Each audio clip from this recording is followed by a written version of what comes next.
My name is Jack Brown. On the 15th of September 1988, I took my regular shift in the Mariposa Grove section of Yosemite National Park. At that time, I was 43 years old.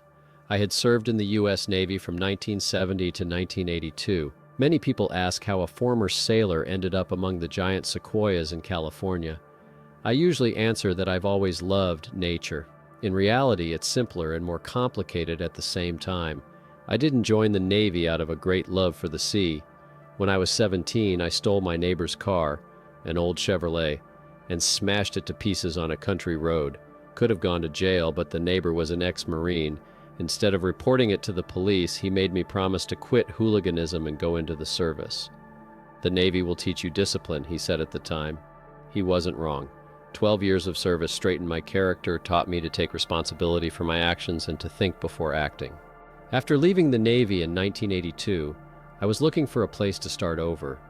The National Park Service gave me just that, a fresh start away from the memories of cold seas and long trips. Yosemite is more than just a national park. It's 1,200 square miles of wilderness, where ancient sequoias are juxtaposed with granite monoliths and hiking trails are lost in endless mountain ranges. My section in the southern part of the park included groves of giant sequoias, some of which are more than 2,000 years old. A ranger's job here is to patrol the trails, enforce the rules, assist hikers, and stay alert for emergencies. In 10 years of service, I've grown accustomed to the measured rhythm of patrols, standardized reports, and the occasional incident. Poachers, lost hikers, minor offenses, nothing out of the ordinary. On the morning of the 20th of September, I received a radio message to check the area near Glacier Point. Hikers had reported strange sounds and damage on one of the secondary trails. The standard procedure was to inspect, photograph, report. I packed the usual gear: radio, Canon AE-1 film camera, first aid kit, torch, water and dry rations. On my belt, a knife, and of course a service revolver. In my rucksack, I added a rope and spare batteries. In the mountains, you never know what you might need. At 8:30 a.m., I was out on the trail towards Glacier Point. A September morning in the mountains is always a lottery. It can be clear and sunny, and an hour later it's all foggy. We were lucky that day. Visibility was excellent. The temperature was about 15 degrees, and there was a light westerly wind. The first 2 hours of the trip passed without incident. I moved along the familiar trail, noting the condition of the signposts and information boards. Everything was fine until I reached a bend at an old pine tree that the rangers used as a landmark. There I saw strange footprints that led me to a place that wasn't on any map of the park.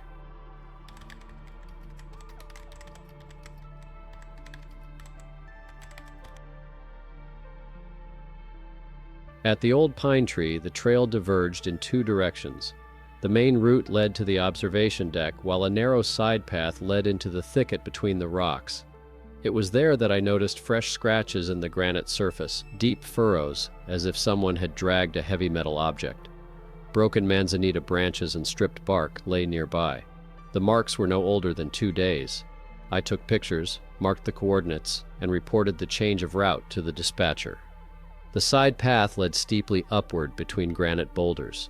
The scratches were becoming more distinct. Someone was definitely dragging something in that direction.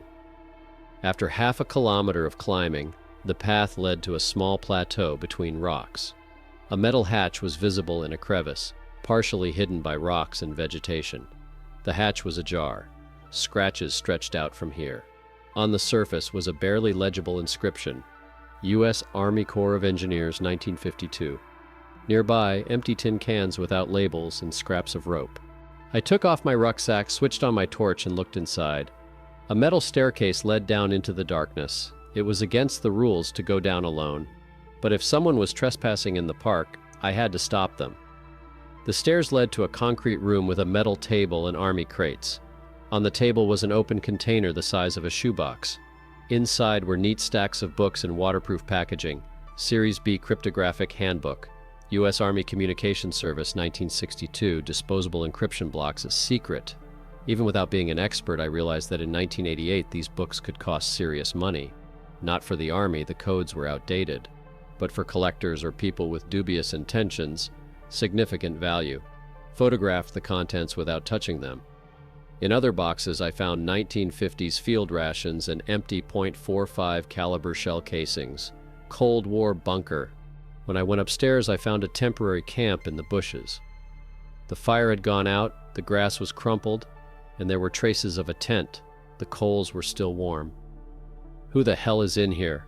I heard a voice behind me. I turned round with my hand on my revolver. From behind a boulder came a man in his 50s wearing a worn military jacket. He was thin, gray beard, attentive eyes. "Ranger Brown. Who are you?" "Charlie's fine. I live around here." He nodded towards the woods. "I saw you coming down to the bunker. You can tell by the attitude. Military. Vietnam. Couldn't fit in afterwards." "Listen, Ranger." Charlie grew serious. "I don't know what you found in there, but you better forget about this place. The bunker attracts greedy people, and greedy people are dangerous." "What do you know about this bunker?" "It's where they kept valuable military stuff. Rumors have been going around for 10 years, but it's only recently that we've taken a serious interest. A guy from Merced came by asking about the military installations. Said he collected Cold War history, but you could tell from his eyes he wasn't a historian." "When was that?" "A week ago. And the day before yesterday I saw 2 young men with rucksacks, early 20s, from the valley. They opened the hatch. Why wasn't the Park Service notified?" Charlie looked away. "I have my own reasons for avoiding contact with the authorities, but I'm telling you honestly, there'll be more here. They're willing to pay big money for what's in the bunker, and where there's big money, there's big trouble." He headed towards the forest. "Take the advice of an old soldier. If you find something valuable, hand it over to your superiors and forget it. Not every treasure is worth the risk." Charlie disappeared into the trees. I was left with an open hatch and a lot of questions. I was supposed to call in a technical team and make a report, but something was stopping me. The words about the big money came back to my mind with a sudden thrill of interest. The ranger's salary had never been large, and lately the expenses had only increased. The old trailer needed repairs, the Jeep was starting to malfunction, and the numbers in the bank account were getting smaller and smaller. I closed the hatch, covering it with rocks. I radioed back that the patrol had been completed without any major violations. I kept quiet about the bunker for now. At home and reference books confirmed suspicions. U.S. Army cryptographic codes from the 1960s were valuable to collectors. On the black market, their price could reach tens of thousands of dollars per set, enough to solve financial problems, enough to start a new life. For the next 2 days I worked as usual, but my thoughts kept returning to the bunker. Tension was building inside. Sooner or later a decision would have to be made, ranger duty or his own future.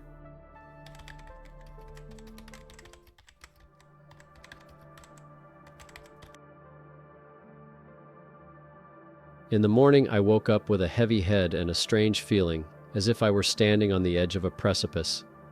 All night I dreamed the same scenes, opening a metal container, counting stacks of dollars, buying a new house, and then suddenly I found myself handcuffed, being led under escort, and the park superintendent tearing off my ranger badge. At breakfast, I was calculating possible sums of money. $100,000 for a set of cryptographic codes, a figure from a military antiques guide. The workday was spent in a rescue operation. A group of hikers got lost in the Washington-Colum area. By evening, after leading them to the main trail, I felt relieved. The work distracted me from my obsessive thoughts, but at home, over dinner, my thoughts returned. I took out a calculator and started counting. 100,000. 3 years of my salary. I could buy a normal house instead of a trailer, repair the Jeep, go to Alaska. On the other hand, I took an oath upon entering the service to protect and preserve natural and historical values. Military ciphers belong to historic properties. The 24th of September was rainy. Gray clouds hung over the mountains. Visibility dropped to a few hundred meters. A storm warning was broadcast on the radio. Showers until Sunday. No one would get to the bunker. I had time to think. I sat in the office with reports, but the letters were blurred before my eyes. My thoughts kept coming back to the same question. What is more important, principles or practical benefits? By lunchtime, I realized that I would not be able to work today. There was too much noise in my head. On Saturday, the 25th of September, the rain stopped. Went on patrol, taking the route past the bunker. Officially, to check the trails after a downpour. Unofficially, to make sure nobody got to the hatch. The climb was more difficult. The rain had eroded the path, and the rocks were slippery. The bunker was untouched, no fresh footprints. I sat down on a boulder with a thermos of coffee. In 10 years of service, I've seen all sorts of things. Poachers ready to kill the last bear for profit. Tourists leaving rubbish behind for the sake of beautiful photos. Developers dreaming of turning nature into a resort. All of them were guided by the principle of personal gain over the public good. But do I think differently now? On the other hand, the ciphers have been in the ground for 30 years.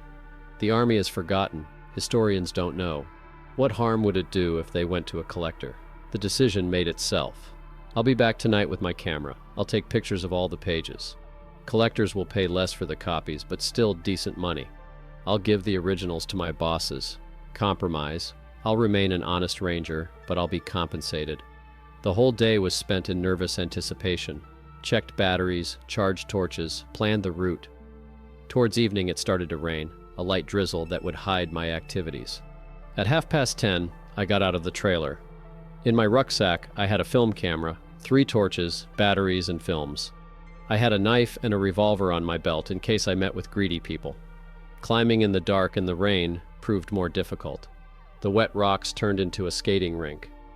I reached the bunker around midnight. No one. The rain intensified. No random tourists would show up.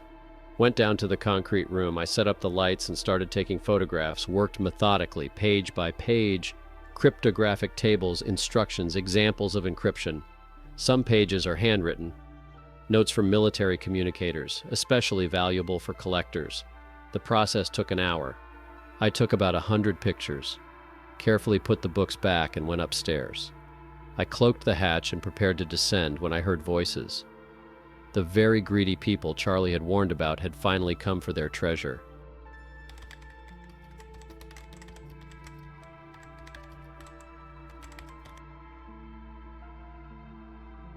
Two silhouettes were walking up the slope uncertainly with constant stops.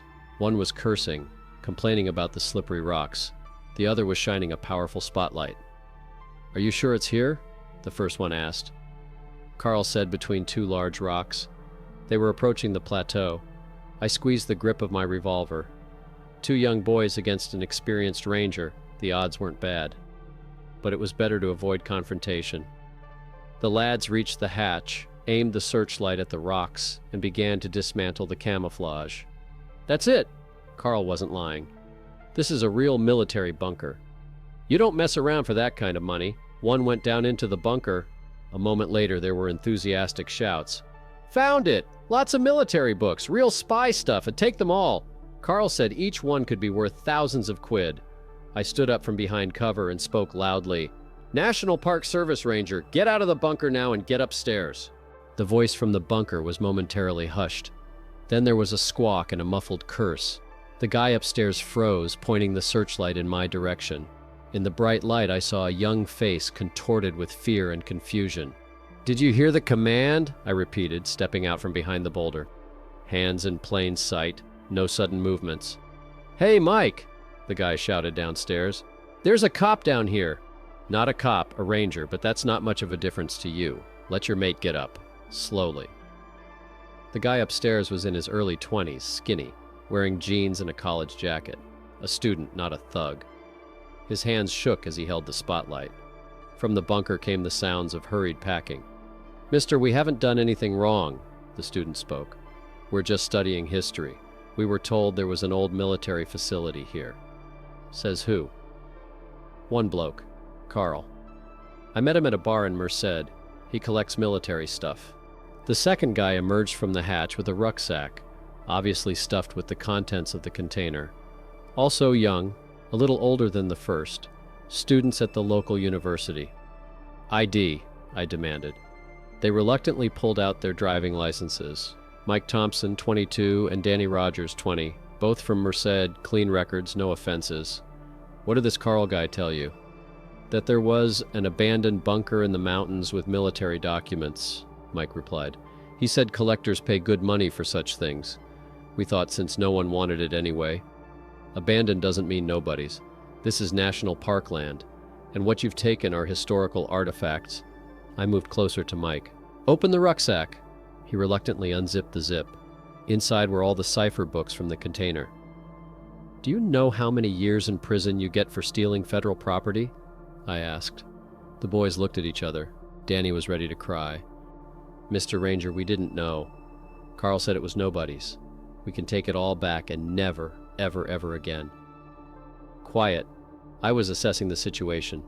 2 terrified students breaking the law for the first time in their lives. No intent, just greed and stupidity, just like when I was 17 and stole my neighbor's car. Mike suddenly reached into his jacket pocket. I instinctively grabbed for my revolver. Take it easy. Let me see your hands, I shouted. I'm sorry, He slowly pulled out a folding knife. Carl gave us this, said we might need it. Cheap camping knife, 8-centimeter blade. Danny got one of those too. Did he teach you how to threaten people? I asked. No, Danny answered quickly. I was just saying, anything can happen in the mountains. Wild animals, snakes. I took the knives away from them. The situation was becoming clearer. Some Carl was using naive students to do his dirty work, even giving them weapons in case they resisted. He stood aside and they risked their freedom. This Carl, where can I find him? We don't know, Mike replied. We met at the Golden Nugget Bar 3 days ago. He bought us a beer, told us about the bunker. He said if we found anything of value, to meet us there tomorrow night at 8 o'clock.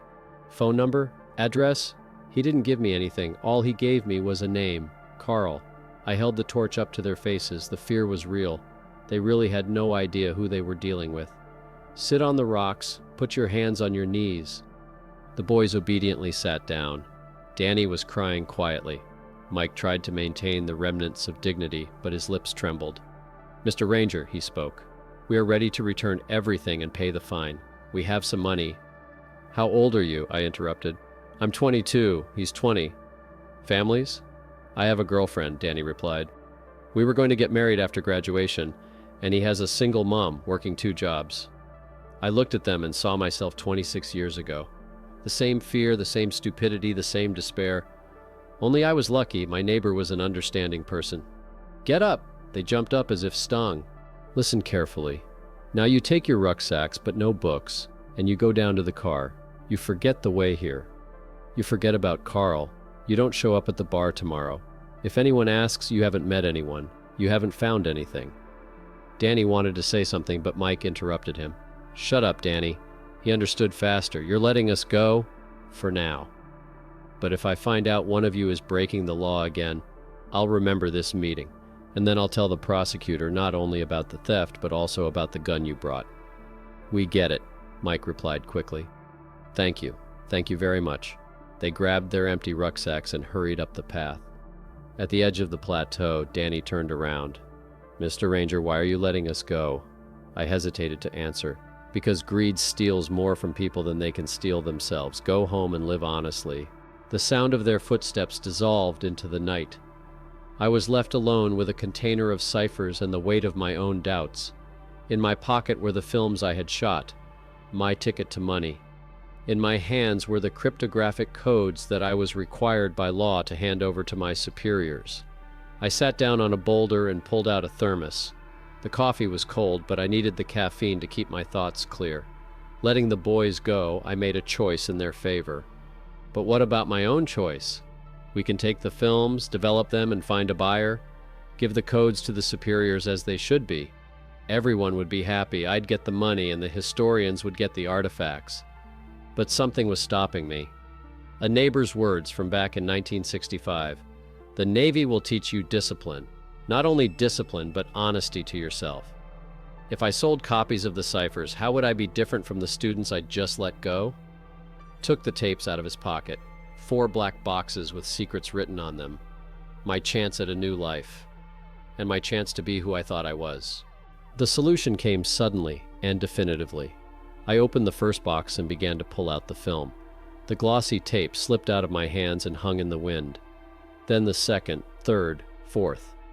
No one would be interested in the blown-out footage. I collected the cipher books in a container, closed it, and got up. Tomorrow morning I'll hand over the find to my superiors. I'll be reprimanded for unauthorized opening of the bunker, but I'll retain the right to look myself in the eye. It took more than an hour to descend in the dark. I slipped a few times on wet rocks, but made it without serious injury. In the trailer, I put the container on the table and went to bed. For the first time in days, sleep came easily and without nightmares.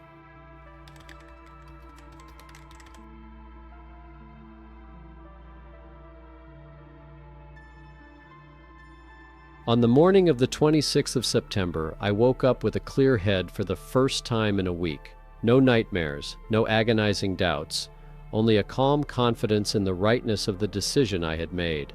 At 9 o'clock in the morning came to the station chief, Bill Harrison, with a metal container. I told him about the discovery of an abandoned military bunker and the cryptographic codes inside.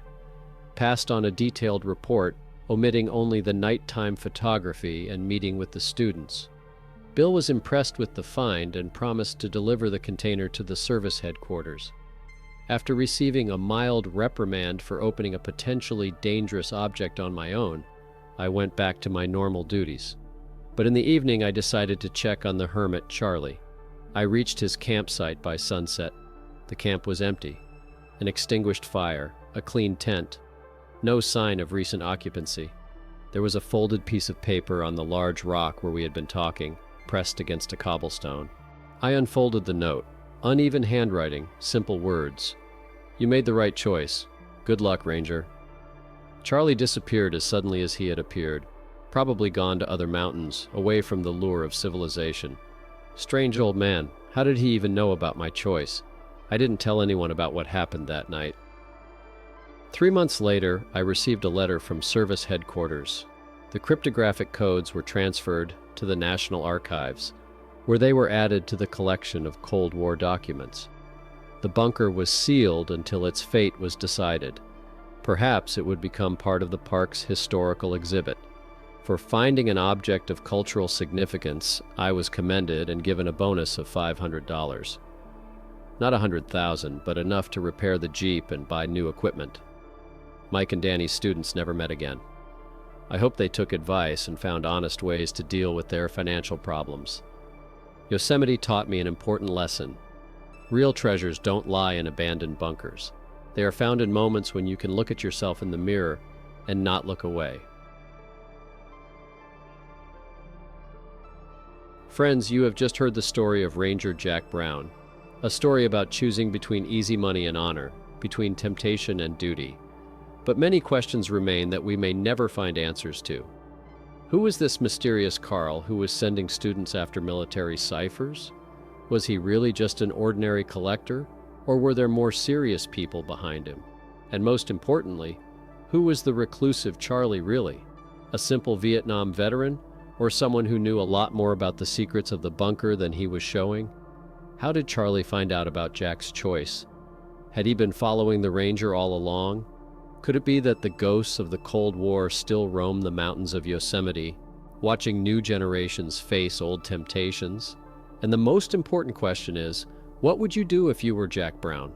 Would you choose $100,000 or a clear conscience? Write in the comments, what choice would you make? And if the story caught your fancy as much as it did mine, please like and subscribe. There are many more mysteries to come from the most remote corners of American reserves, where nature keeps its secrets. See you in the next issue.